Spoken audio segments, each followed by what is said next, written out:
বরিশাল শহরের বেলস পার্কে ৮ দল আয়োজিত আজকের এই বিভাগীয় সমাবেশের সম্মানিত সভাপতি, সম্মানিত প্রধান অতিথি, মঞ্চে উপবিষ্ট ৮ দলের শীর্ষ নেতৃবৃন্দ, ৮ দলের বিভাগীয় নেতৃবৃন্দ, আমার সামনে উপস্থিত মিডিয়ার ভাইরা এবং এই মাঠে উপস্থিত লক্ষাধিক ইসলামী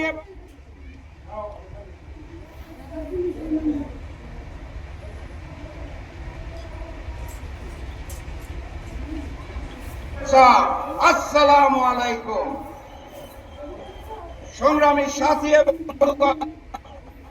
আপনারা জানেন দেশনেত্রী বেগম খালেদা জিয়া অসুস্থ।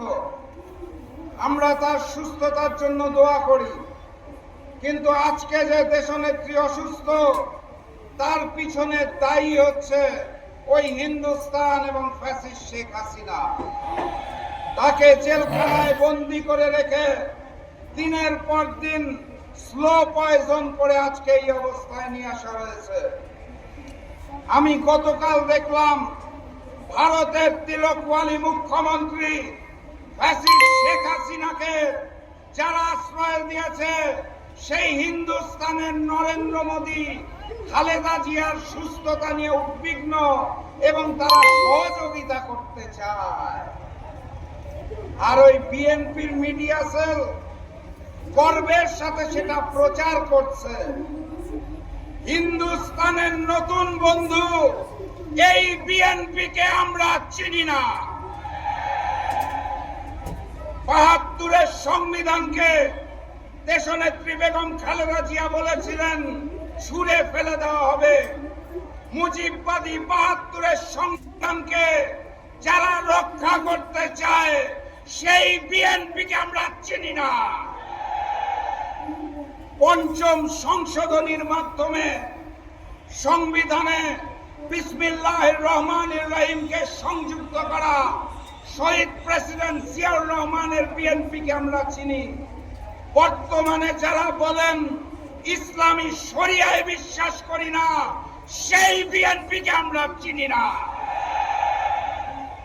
১৯টি বিষয়ে নোট অফ ডিসেন্ট দিয়ে যারা সংস্কার প্রক্রিয়াকে বাধাগ্রস্ত করতে চাইছে আর ৩২ দফা নতুন ভণ্ডামির কাগজ বিলাচ্ছে সেই বিএনপিকে আমরা চিনি না। ১৫ মাস আগে যারা অত্যাচারিত ছিল, মজলুম ছিল, বর্তমানে যারা চাঁদাবাজি, রাহাজানি, খুনের মাধ্যমে নতুন করে জালিম হয়েছে,